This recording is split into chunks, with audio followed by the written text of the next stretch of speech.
Graças a Deus, a disciplina é antropologia e agmatiologia. O salário do pecado é a morte. Nós vimos que é uma doutrina complicadíssima, tanto é que as religiões são muito preocupadas com o estado dos mortos, o cuidado com os mortos, e como o cristianismo também é religião, o assunto nos interessa de ponta a ponta.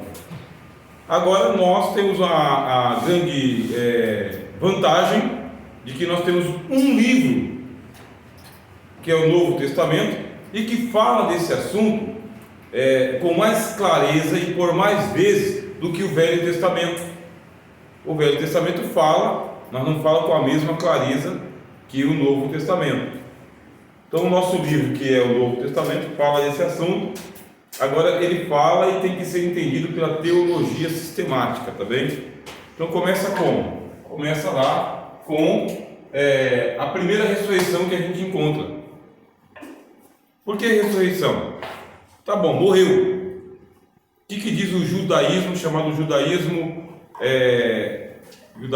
tardio? Né? Você tem o judaísmo antigo, aí você tem o judaísmo tardio, que é dos dias do Senhor Jesus, e o judaísmo moderno. Foi feita uma pergunta aqui na primeira parte da aula, como que eles acreditavam? Eles acreditavam na ressurreição, eles acreditavam que não acontece nada, morreu, acabou, e acreditavam também na reencarnação. Por quê? Porque o judaísmo ele é assim, muito amplo. É igual ao cristianismo. O cristianismo tem diversas maneiras de acreditar na vida após a morte.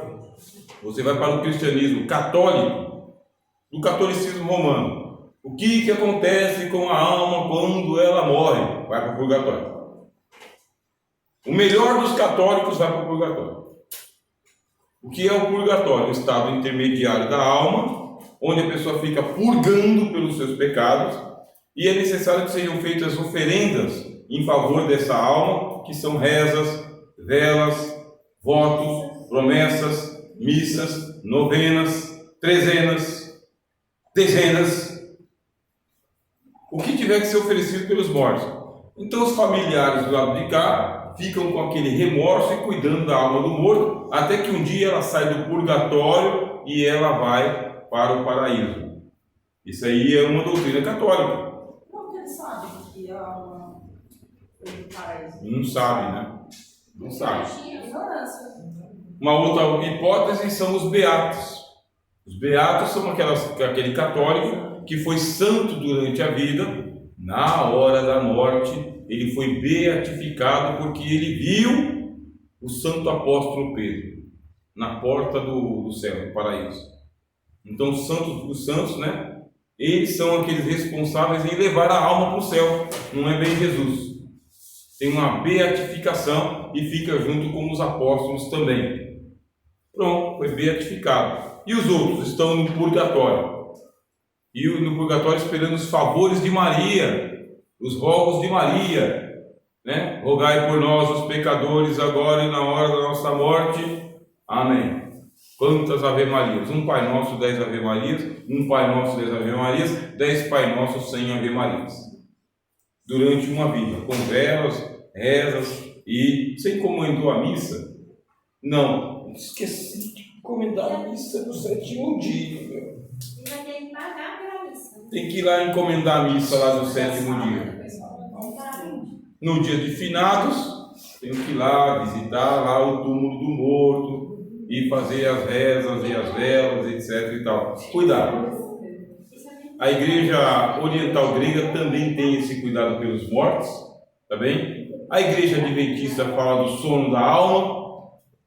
As testemunhas de Jeová falam do aniquilacionismo da alma. Os mormons falam do batismo pelos mortos. Você vê que não tem clareza. Da onde que tiram essas doutrinas? Do livro Antigo e Novo Testamento e mais alguns livros que eles leem. Por isso a gente não pode ir muito longe do Novo Testamento para entender o assunto, muito longe. Aliás, é bom a gente nem ir para fora do Novo Testamento. Existe bastante literatura tratando desse assunto, bastante. Eu tenho lá um calhamaço lá de tratados sobre esse assunto que muito me interessa, né? Tanto para ensinar vocês quanto para a minha própria curiosidade. Eu quero ter certeza que vou para o paraíso, quero ter certeza que vou participar da primeira ressurreição. Que é um assunto que me interessa bastante. Começo por onde? Pelo Novo Testamento. O que eu descubro? Descubro que morreu, tá bem? Morreu. E Jesus, ele vai se embater com a morte. Ele se embate. Qual é a primeira vez que ele se embate com a morte? Quando ele vai na casa de Jairo. É logo no começo do Evangelho. No começo do Evangelho, ele é chamado por um príncipe da sinagoga chamado Jairo, porque a filha dele de 12 anos de idade está à morte, é uma adolescente. E Cristo vai e diz para Jairo assim: não temas, crê somente. E o Senhor Jesus, ele diz: a menina não está morta. Essa frase passa despercebida na nossa pregação de domingo. Ela passa despercebida porque ela faz parte da linguagem cifrada de Jesus. Vou escrever para vocês aqui, ó. Linguagem cifrada. Assim como na pauta existe a cifra, né? Dó, Fá e Sol. E no pentagrama as notas Dó, Ré, Mi, Fá, Sol, e oitavada, e sextavada, e etc e tal. Jesus também dizia muitas coisas dentro de cifras. É uma linguagem cifrada dele. Para você entender essa linguagem cifrada de Jesus, você tem que ler o Evangelho muito. Passa despercebido. Porque a menina morreu. A menina morreu. O pessoal chega e diz assim: não incomodes mais o mestre, porque a menina está morta. E Jesus diz assim: não temas, crê somente. A menina não está morta, apenas dorme. Aí vem os adventistas e falam: está vendo o sono da alma? Não é isso que ele está dizendo. Não é isso. Ele está dizendo que o espírito da menina continua vivo. Que a alma da menina continua viva. Como se ela estivesse em coma? Hã? Como se ela estivesse em coma? Seria o equivalente ao estado de coma. Mas ela está morta. Ela está morta. Se você estivesse lá, você veria que a menina realmente está morta. Mas o que faz o Senhor Jesus? Você pega o Evangelho, você lê, o pessoal está chorando porque a menina morreu. Aí a grande crise da incredulidade toma conta. Jesus coloca todo mundo para fora, porque ele disse: não está morta, e todo mundo zomba de Jesus. Estão zombando porque ela está morta, e ele diz: ela não está morta, creia, não tenha medo, creia somente. Imediatamente, quando coloca todo mundo para fora, onde está a menina? E levaram Jesus lá. O que fez o Senhor Jesus? Aí a gente tem que lembrar o Velho Testamento, os dois profetas que ressuscitaram mortos, Elias e Eliseu. Os dois ressuscitaram mortos. O Elias, ele se colocou sobre o filho da viúva de Serepta, não foi isso? E ele esquentou o corpo do menino e soprava nele, para que o espírito voltasse. Até que ele devolveu. Tanto Elias quanto Eliseu devolveram os dois filhos, que eram meninos, de volta para a mãe. E lá no Antigo Testamento diz que torne o espírito para esse menino. Quer dizer que a doutrina da crença da vida após a morte já está lá no Velho Testamento, no livro de Reis. Já existe a crença de que o espírito do menino tinha que voltar para ele. O que não estava esclarecido ainda? Não estava esclarecido que o espírito do outro lado tinha consciência de quem ele foi, que é uma preocupação. O irmão perguntou: quem desencarna, né? Quem morre do outro lado, lembra da vida que teve aqui? Lembra. Como que a gente sabe que lembra? Por causa dessa história que a gente chama de parábola. Não é uma parábola, tá bem? Mas é uma história que Jesus contou sobre Rico e Lázaro. Abraão lembrava de quem ele era? Sim, eu sou Abraão. E o Lázaro lembrava quem ele era? Lembrava. Ele reconheceu o rico? Reconheceu. O rico reconheceu Lázaro? Reconheceu. O rico conheceu Abraão? Conheceu. Olha que mistério que Jesus contou. Quando parte para o outro lado, o que aconteceu com a alma do Lázaro? Vieram os anjos, a Bíblia diz, e levaram o Lázaro para o seio de Abraão. O que é o seio? Abraço, os braços de Abraão, tá? Onde Abraão estava. Teve a apresentação do Abraão para o rico? Não. O Abraão não disse, eu sou Abraão e esse aqui é o Lázaro. Não. O rico olhou e viu os dois e falou, pai Abraão. Ele conheceu Abraão. Só que Abraão estava morto desde quanto tempo? 2000 anos antes. E ele conheceu Abraão. E ele reconheceu Lázaro, que era o mendigo que comia na porta dele todos os dias. Aí você pergunta, a memória continua do outro lado? Continua. A consciência continua? Continua. A lembrança continua? Continua. E sabe quem é que está em casa ainda? Sabe. Manda que Lázaro volte lá na casa do meu pai lá e avise os meus irmãos para que não venham para esse lugar terrível. A pessoa está do outro lado, sabe que está num lugar terrível, lembra quem foi e lembra quem ficou para trás. Sem precisar apresentar, reconhece quem está do outro lado. Não precisa dizer essa é essa, essa é essa e essa é essa. Não, tem um auto-reconhecimento imediato.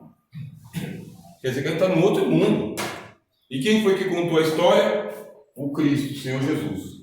Então, se o Senhor Jesus contou isso, agora a gente já sabe que o Senhor Jesus acreditava e ensinava que o morto do outro lado continua consciente e vivo. A menina não está morta. A menina está viva. Ela está viva. Olha que mistério. Ninguém morre para Jesus. Está vivo. Chegou na casa, a menina tinha 12 anos. Como que Jesus fez para ressuscitar a menina? Pegou ela pelas mãos e disse para ela: levanta-te, menina. Ou em aramaico seria Talita, né? Por isso que a gente chama o nome de Talita, né? A ressurreição da menina, de Talita. Talita cume, né? Levanta-te, menina. Outra tradução diz: a ti te digo, levanta-te. Aí a menina pegou e acordou, se levantou, viva, como o Senhor Jesus disse que ela estava, entregou ela para Jairo, e o Senhor Jesus disse o quê? Dá-lhe de comer, porque morrer dá fome. Morrer deve dar fome, bastante. Com tanta coisa para Jesus falar, ele falou: dê de comida para essa menina. Acordou ressuscitou de barriga vazia. Está vendo? Você da ressurreição da Talita? Está tudo relacionado. Você vê como foi que o pecado entrou no mundo? Pela comida, né? E deixamos de comer o quê? Da árvore da vida para comer da árvore do conhecimento. Quando a gente chegar no céu, nos assentaremos à mesa. Jesus fala na ressurreição: põe esse povo para comer, com Abraão, Isaac e Jacó. Vamos conduzir esse pessoal aqui para a água e para a árvore da vida, para comer da árvore da vida e beber da água da vida. Então você vê que está tudo voltado para uma refeição cerimonial, tá bem? Dê de comer para essa menina. Pronto, a menina ressuscitou. O que o texto está ensinando para nós? Que existe vida após a morte. Existe vida e não foi feito nenhum ritual para trazer a menina. Aí, para a gente continuar a nossa teologia sistemática, eu tenho que ver outro caso. Aí eu vejo qual outro caso? O da ressurreição do filho da viúva de Naim. De novo, não teve lá a viúva de Serepta? Teve. Não era filho de uma viúva? Sim. Depois não foi o filho da Sunamita? Sim. Não é a filha de Jairo? Sim. E aqui? O filho de uma viúva. Aí eu que estou fazendo teologia sistemática faço o quê? Jesus tem um compromisso com o filho de alguém, não é possível. Esse negócio da mãe interceder pelo seu filho, isso é importante na intercessão. Mães intercedendo pelos seus filhos, mãe não aceitando o seu filho morto, mãe buscando a ressurreição e a vida para o seu filho, salvação, libertação. Isso aqui é uma chave hermenêutica, entendeu? É uma leitura que você faz da Bíblia que você descobre um segredo. Qual que é o segredo? Mãe de joelhos, filhos de pé. Foi isso que foi dito, Santo Ambrósio, né, que converteu Santo Agostinho, tinha a Mônica, que era a mãe de Agostinho, e Agostinho vivia no pecado. Aí Santa Mônica, chorando muito, ela é chamada de Santa Mônica, assim, na tradição católica, né, chorando muito, desesperada porque o filho dela podia ser morto a qualquer momento, né, na vida que ele levava. Aí Santo Ambrósio, que era bispo de Milão, ele disse assim: acalma o teu coração, Mônica, é impossível que o filho de tantas lágrimas se perca. Forte, né? Arrepia, né? Não deu outra. Alguma coisa aconteceu com o Santo Agostinho, que ele passou a ter desprazer pelo pecado e ele queria ser salvo. Ele queria ser salvo, começou a ouvir as pregações de Santo Ambrósio e se converteu. Tornou-se Santo Agostinho, ou bispo de Hipona. Enxuga tuas lágrimas, porque é impossível que o filho de tantas lágrimas se perca. Depois ele agradeceu muito a mãe dele, que derramou tantas lágrimas pela conversão dele. Você viu? A teologia sistemática é isso. O autor dos Hebreus fala: algumas mães receberam pela ressurreição os seus filhos. Então interceder por filho é especial diante de Deus. Especial. Só as mães? Não, porque o Jairo ele é pai.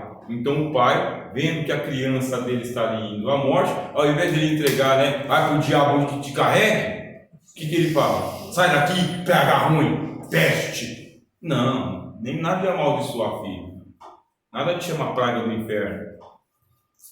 Chama o filho e corrige o menino com vara se for necessário, e ensina o caminho que há de andar. Pronto, é o que a Bíblia nos ensina. Abençoar e não amaldiçoar, deixar vir a mim os pequeninos. Aí pronto, Deus que é pai, que enviou o seu filho, ouvirá a mãe e o pai que intercede pelo seu filho. É muito preciosa a lágrima e a intercessão de um pai pelos seus filhos, muito preciosa. Eu tenho uma mística para mim, que Deus passa na frente. É uma mística minha. Deus passa na frente, deixa ele passar na frente, deixa ele vir a mim, traz aqui. Fala, minha irmã. Na mesma proporção, as mães que às vezes não aguentam a perda de um filho e acabam também indo. A gente pode pensar que na mesma proporção ali, na questão de interceder pelo filho. É que eu não entendi bem. Assim, que algumas mães perdem os seus filhos e elas não suportam a dor dos filhos. Né? Sim, e elas sim. acabam indo, mesmo assim, com muita fé. Isso, na mesma tem. proporção. Na proporção. É a dor de mãe. É a dor. Né? Você lembra aquele hino antigo? Eu não lembro o nome do cantor, né? Ele diz assim, sobre o Dia das Mães, né? O Dia das Mães estava chegando, todas as crianças estavam cantando, aquilo partiu o meu coração. Preciso ir embora pedir o perdão, pequei contra Deus e mãezinha querida. Mamãe que deixei a chorar, não cessou de orar nem sequer um segundo, pedindo para Deus proteger, para não perecer o seu filho no mundo. O amor de uma mãe nessa terra, em Deus se revela o amor mais profundo. Lembrou? Ensino, né? Quando cheguei, fiquei surpreendido. A porta do fundo estava comigo. Mamãe não estava, partiu para a glória. E ele tinha ido para a cadeia, não sei o que, padeceu. Aí Deus preservou ele no mundo do crime e trouxe ele para os braços de Deus. Quando partimos, mamãe adormeceu, dos meus braços partiu para os braços de Deus. Transformou a vida da mãe numa poesia, numa canção. Então tem um segredo, sabe, nessa questão aí da intercessão de mãe e pai pelos seus filhos. Tem uma mística que Deus passa na frente. Tá? Se é verdadeiramente mãe, se é verdadeiramente pai, sabe o que é pegar um filho com febre e falar com Deus. Fala com Deus. Deixa não, esquece não. Né? Tá chegando o Dia das Mães aí, é o dia ensinar, né? Isso na igreja. Tá bom? Então é o caso aqui, ó. Jesus ele vai lá, está indo em direção, ele com os discípulos dele, e vem um cortejo ao encontro do Senhor Jesus. Quando vem um cortejo, tem uma viúva, a mulher já perdeu o marido, e ela tem um filho único, que está indo para ser enterrado. Não fez intercessão, não fez igual Lázaro, né? Foi pedir ajuda, nem nada. Realmente o menino já estava morto, de acordo com a tradição dos judeus, o espírito já tinha ido embora. Não tinha mais espírito nenhum no corpo do menino. E a lógica é deixar o cortejo passar para que Jesus não ficasse contaminado. Essa era a lógica. Jesus para diante do cortejo e ele toca no esquife, né? O esquife seria o equivalente à maca, tá? É um enterro pobre, tá bom? Toca no esquife.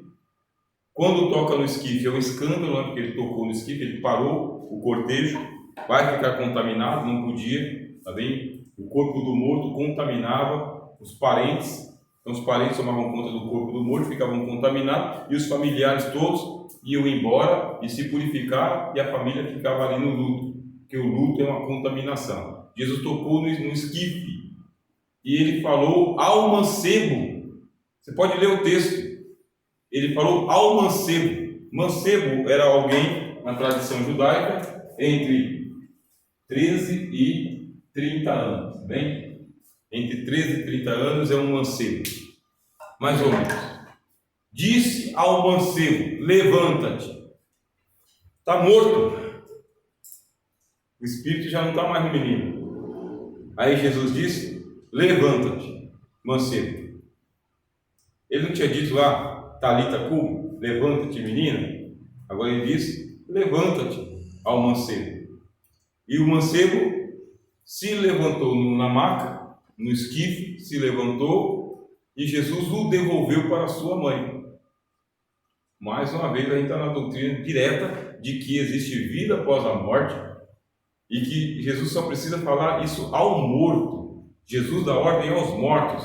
Quando ele diz: eu sou a ressurreição e a vida, todo aquele que vive e crê em mim jamais experimentará a morte. Ele diz isso claramente: eu sou a ressurreição e a vida. Quem crê em mim jamais experimentará a morte. Passou da morte para a vida. Com essa doutrina a gente já está aqui avançando para esse assunto. Olha só, o menino voltou. Já temos dois filhos aqui salvos. Aí vem a morte do velho, do Lázaro. Aí pronto, as irmãs, veja só a intercessão da família. As irmãs intercedem pelo moribundo, pelo doente. Meu pai tem 83 anos de idade. 83.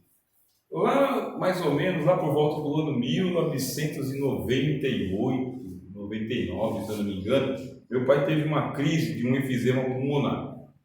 Ele ficou com 15% do pulmão dele. Foi internado no Santa Marcelina, lá em São Paulo, desenganado pelos médicos, totalmente. Aí a família já começou a visitar ele para poder fazer a extrema-unção, né? Só que meu pai é um velho que ele gosta de viver. Pensa num velho que nunca pediu a morte. Pensa, eu nunca vi meu pai reclamar da vida, reclamar de viver. Sempre falou bem da vida, sempre esteve de bem com a vida, passou pelas cachaças dele, mas um velho que sempre gostou de viver, sempre. Ele gosta de viver. E ele tem a fé dele, né? A fé dele em Deus, o jeito dele crer em Deus. Ele chama Deus de meu pai, meu pai, me ajuda, meu pai, me socorre, meu pai. É meio católico, meio evangélico, sabe?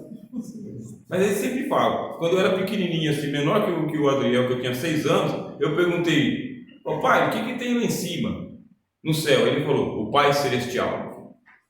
O Pai Celestial está lá em cima, olha por nós. Quando você estiver num perigo, você fala com o Pai Celestial, que ele sempre vai ouvir nós. Sempre. Essa é a fé do meu pai. Agora, recentemente, essa semana passada, de novo, ele passou toda essa pandemia, mas gosta de viver. Pensa numa pessoa que gosta de viver. Quando foi semana passada, um mês atrás, ele estava dormindo, caiu da cama, bateu o pulmão, encheu de água o pulmão dele, de novo, foi internado às pressas. Foi internado às pressas, e a gente aqui em São Paulo começou a orar, interceder, minha mãe orar, interceder, mas ele gosta muito de viver. Sobreviveu de novo. De novo. Estava lá na enfermaria, foi para a UTI, da UTI para o semi-intensivo, do semi-intensivo para o quarto, do quarto para casa, para dar trabalho para minha mãe. Está lá, falando, estou com dor, mas o homem gosta de viver. Glória a Deus. Então isso também vale. Você tem aqui o Lázaro, tá? Lázaro é um homem velho, está doente, não está reclamando de nada, você tem duas irmãs que estão intercedendo. Olha, Lázaro, teu amigo, está doente, doença de morte. Aí Jesus disse, essa doença não é para a morte, não é, é para que se manifeste a glória de Deus. Aí chega a notícia, Lázaro morreu. Aí quando diz assim, Lázaro morreu, Jesus pega e fala, Lázaro dorme, linguagem cifrada, Lázaro dorme, e os discípulos estão ali, se dorme, então para que a gente vai lá? Logo está salvo. Aí Cristo tem que dizer claramente, está morto. Então na Talita ele disse, não está morto, mas dorme. Agora ele disse, não é que dorme, está morto, mas muito fogo por amor de vós, de que eu lá não estivesse, para que vocês creiam. Chegando lá, as duas irmãs chegam e falam sobre a ressurreição do último dia. Que hora que é, por favor? 15 para 10. 15. A ressurreição do último dia. Aí Jesus fala, eu sou o último dia. Eu não tinha dito que se creres verás a glória de Deus? Eu sou a ressurreição e a vida. Todo aquele que vive e crê em mim, jamais verá a morte. Jamais. Eu sei que o Senhor vai ressuscitar na ressurreição do último dia. Onde o pusesse? Aí chega lá diante do túmulo. O túmulo, que era feito de pedra. Eles não queimavam, e eles não enterravam, e nem jogavam no mar. Colocava lá na pedra. Tira a pedra, e o Senhor Jesus chama ele pelo nome. Lázaro, vem para fora. Só que ele estava morto há 4 dias, e já embalsamado, e o corpo dele já cheirava mal. O que foi que aconteceu? Um milagre. Porque ninguém entrou lá no túmulo para tirar ele. Diz que ele saiu todo enfaixado, como estava mumificado, saiu todo enfaixado. Você vai imaginando lá, não está andando assim, está pulando, enfaixado o cara, meu. Desenfaixar e deixar eu ir. Lázaro foi ressuscitado assim, uma cena da ressurreição dos mortos no último dia. É nome a nome, minha irmã. É importante ter o nome escrito no livro da vida. Aí o pessoal acerta dizendo, por que ele chama por nome? Porque se ele chama mortos, ressuscitem, todo mundo sai. É nome a nome. Seu nome tem que ser chamado por Jesus. Aí a gente tem o hino da harpa. Esse aqui eu nunca vou dizer para você se está errado, né? O hino está certo, né? Teu nome por inteiro escrito está nos céus, no livro do Cordeiro, no livro do bom Deus. Teu nome por inteiro, irmão, está nos céus. Oh, glória, aleluia, amém. Não conhece esse? Precisa, hein? Conhece? No livro da vida, no livro do bom Deus. Pegar esse hino aí, tá? É o nome escrito nos céus. Então a gente crê o quê? Que não é por acidente. Na hora da ressurreição dos mortos, Jesus chama pelo nome, e o espírito que volta para o corpo é o seu. E você não entra no corpo do seu ninguém. Nós não cremos na reencarnação, nós não cremos na transmigração da alma, nós não cremos na metempsicose, nós não cremos a fé animista, que vira borboleta, que vira nuvem, que vira fogo. O que nós cremos? O que a Bíblia nos ensina, que cada um vai receber de volta o seu próprio corpo. Preserva o corpo, meu irmão. É esse mesmo. O corpo com o qual você nasceu é o corpo com o qual você vai ressuscitar.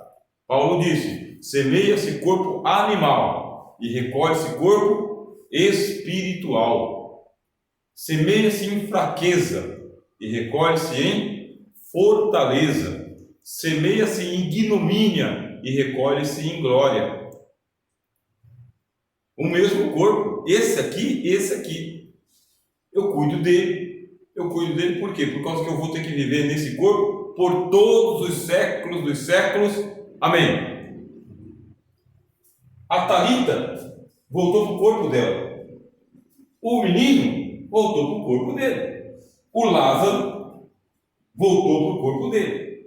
Esse aqui está no seio de Abraão, não ressuscitou ainda. Esse aqui, Abraão, não tinha ressuscitado ainda. O rico não tinha ressuscitado ainda. Estava onde? No Hades, no mundo dos mortos. O que ensina então essa parábola? Que existe um estado intermediário entre a morte e a ressurreição. Na hora que a gente sair daqui, desse lugar, o apóstolo Paulo, ele fala, lá em 2 Coríntios capítulo 5, ele diz: se o nosso tabernáculo terrestre se desfizer, temos da parte de Deus um edifício não feito por mãos, eterno nos céus. Olha que maravilha! O apóstolo Paulo fala que a gente pega e coloca o nosso corpo aqui, pó da terra, então o corpo é depositado para a ressurreição, mas nós já temos da parte de Deus o corpo que vai ficar na Jerusalém celestial, aqui, nesse andar. Só que chegando aqui, o que diz a carta aos Hebreus? Que nós somos espíritos aperfeiçoados.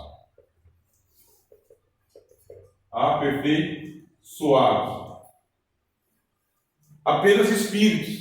Você abre o livro do Apocalipse, debaixo do altar, estão as almas daqueles que foram mortos por amor da palavra de Deus. Conscientes, tá? Fazendo oração debaixo do altar. Esses espíritos aperfeiçoados estão aguardando o quê? A ressurreição do corpo. Paulo fala, nós não queremos ser achados nus. Nós não queremos chegar em casa lá, nunca mão no bolso. Não. Nós temos que ser revestidos da nossa morada, que é o céu. E quem vai fazer isso por nós? Aí vocês lembram daquela aula que a gente falou lá, de folha de figueira e o cordeiro que foi sacrificado? Vocês lembram? Se você ficar sem Cristo, folha de figueira para você. Religião morta, obras mortas. Você vem para Cristo, assume a sua vergonha, Cristo coloca em você o sangue dele, te reveste, pronto. Você não aparece diante de Deus no bem-aventurado e santo, aquele que guarda as suas vestes para que não ande nu e não se mostre as vergonhas da sua nudez. Livro do Apocalipse. Nós não estamos nus diante de Deus. Vestes brancas, irmãos. Vestes brancas igual a de Jesus, ó. Gola aqui, entendeu? Punho aqui e no tornozelo. No tornozelo. É assim que Deus nos vê. Revestidos de Jesus. Sem nudez nenhuma. Nós estamos em Cristo. Quem está em Cristo, nova criatura é. O Éden velho já passou, com as suas folhas de figueira, e o paraíso se fez novo para nós. Estamos chegando em casa. Falta pouco, hein? Passando pela parábola, quando passa os dias lá dos apóstolos, tem uma senhora velha que faz boas obras e que morreu. Qual que é o nome dela? Dorcas ou o outro nome? Tabita. Oh, parece Talita, né? Ai, meu Tabita respondeu.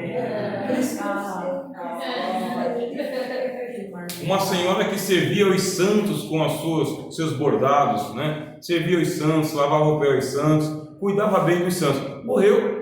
Aí a gente pensa, ó, o Lázaro já morreu, deixa lá descansar lá. Jesus chega e fala, Lázaro, sai para fora. A vida não acabou. Quer dizer, Jesus valoriza a vida de uma menina de 12 anos de idade, de um rapaz entre 13 e 30 anos e de um velho amigo chamado Lázaro e de uma velha senhora chamada Tabita. Homem ressuscita, mulher ressuscita, não importa a idade. Não importa a idade. A gente só vai para casa mesmo porque a gente entrega os pontos. Entrega os pontos, já está cansado, vem logo Jesus que eu não aguento mais, né? Aí Jesus ele pode até abreviar os nossos dias, porque Ele é o Senhor dos vivos e dos mortos. Mas se você gostar de viver bastante, você vai cumprir os seus dias. Se você gostar mesmo de viver, não ficar naquele choramingo, não veja a hora disso aqui tudo acabar, por causa que eu não gosto mais desse negócio aqui, você vai cumprir os seus dias. Os dias do meu povo serão como os dias da árvore. Pronto, Deus está sondando os nossos corações. Sondando os nossos corações, dá saúde para os seus ossos, para a sua mente, para a sua alma, te rejuvenesce, te alimenta. Pensa que não estava você com 90 anos de idade vindo para a igreja. Glória a Deus. Pega a sua pasta e canta que ninguém ouve. Professor, nós tem aqui uma irmãzinha, ela faleceu com 101 anos. 101 anos. E ela nunca reclamou, ela nunca pediu morte, nada, ela sempre pedia saúde. Ela não tomava remédio nenhum. Nem tomava, que desaforo. 101 anos. 101 anos. 101 anos. Sempre à tarde, assim, as irmãs assim, não mais jovens, né? Mas aquelas mais de idade, ia na casa dela, ali cantava hino, ali escutava pregação, ela tinha aqueles escondidos, colocava pra gente ouvir. Você vê que maravilha? Você sentiu?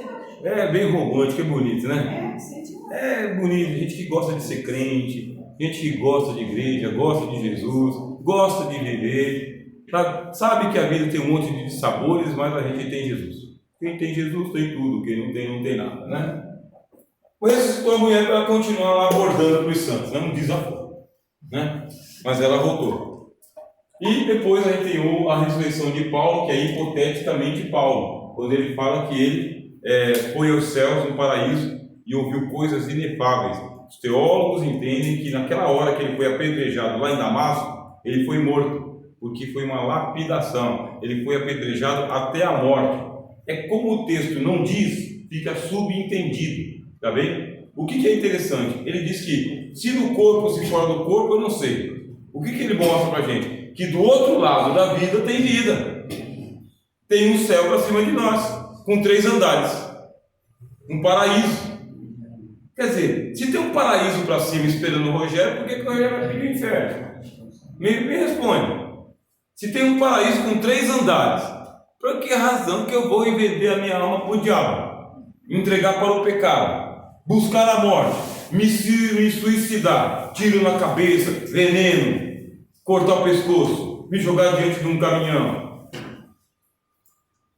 Tem 3 céus, 3 andares para cima. É o que a gente aprende com a ressurreição de Paulo. Eu coloquei entre parênteses por causa que não tem isso escrito no texto, é subentendido. Bom, Jesus ressuscita velho, velha e um jovem chamado Eutico, ou Eutico, né? Que estava no culto, dormiu na pregação de Paulo, caiu e destroncou o pescoço. Foi uma comoção. Como que Paulo ressuscitou o Eutico? Do mesmo jeito que Jesus ressuscitou a menina. Afastou o pessoal, chegou perto dele, pegou ele pela mão e levantou ele. Só isso. Não fez reza, nem oração, nem clamou aos anjos, não fez nada. Só pegou na mão do menino e levantou ele. E o menino voltou à vida. E o que Paulo fez? Voltou para a pregação dele. Se fosse hoje, ia chamar aqui todas as emissoras do Brasil para mostrar que a gente é milagreiro, a gente traz morto de volta. Paulo pegou e falou: bom, já que a gente resolveu o problema dos mortos, continua a pregação. Mas a sua pregação acabou de matar mais um, Paulo, né? Paulo não se cansava de pregar, o importante era a pregação. Você vê que importante? Não é o milagre, é a pregação? A pregação é importante. Pronto. Aí chega a nossa vez, vai chegar um dia em que todos nós voltaremos à vida, não cremos na reencarnação, não ensinamos a reencarnação, você não vai reencarnar. Quando você voltar à vida, vai voltar nesse seu corpo aí glorificado, tá bem? Sem morte, sem pranto, sem tristeza, sem dor, sem fraqueza, sem doença, sem nada de ruim. Corpo da ressurreição. Sim, senhor. Considerando que corpo, alma e espírito, né? O escritor ele diz que o corpo volte ao pó, e o espírito volte a Deus que o deu. Esse volte a Deus que o deu aí é só o espírito, a alma do ímpio, do salvo, como que fica? Não, aonde estiver o espírito está a alma também, tá? E como ele diz, o espírito volte a Deus que o deu. Isso, volte para os domínios de Deus, né? Deus, né? Os domínios. Sim. Então, aquela ideia, né? Agora passou, depois da morte segue-se o juízo. Então, para onde que essa alma vai? Para que estado intermediário que vai? Seio de Abraão ou Hades? Aí é decisão divina, né? Aí Deus já encaminha a alma para o seu estado intermediário. Agora, quando fala o espírito volte a Deus que o deu, é porque é metonímia, uma figura de linguagem, é a parte pelo todo. Então, o que é o todo? O homem. Qual que é a parte? Ou o espírito ou a alma. Lá no Apocalipse só apareceu a alma. Lá no Hebreu só apareceu o espírito. Mas aonde está o espírito, ali está a alma também. Está o homem todo. Tá bem? Bom, e o ímpio? Bom, o ímpio tem um problema seríssimo, né? Primeiro que ele vai ressuscitar num corpo animal. E vai ressuscitar num corpo de morte, né? Quem me livrará do corpo de morte? Diz o apóstolo Paulo. Vai voltar no mesmo corpo decaído e decomposto que ele enterrou. E qual que é o problema? A segunda morte. Ele vai ser afetado pela segunda morte. Aí Jesus fala que o fogo não apaga e o bicho não morre. É lançado no lago de fogo. Aí esse corpo vai ter a transformação, né? Porque vamos sofrer eternamente esse corpo que, inclusive, voltaram depois, né? Vai ser um corpo, digamos, transformado, que não se desfaz, né? É o corpo que vai ser um corpo imortal, tá bem? Mas sem glória. Nós vamos receber a glória. Então os salvos recebem a glorificação. Agora esse aqui não recebe a glorificação porque eles continuam de morte em morte. Agora vem a segunda morte, porque diz que eles são lançados vivos no lago de fogo. Realmente, um assunto que nos interessa, que a gente não quer vir parar aqui de jeito nenhum e não queremos que ninguém venha parar aqui também. Tomara que não, né? Mas Deus sabe o caminho de cada um de nós. É isso, meus irmãos, tá bem? Obrigado pela atenção de vocês. Agora vamos para cá.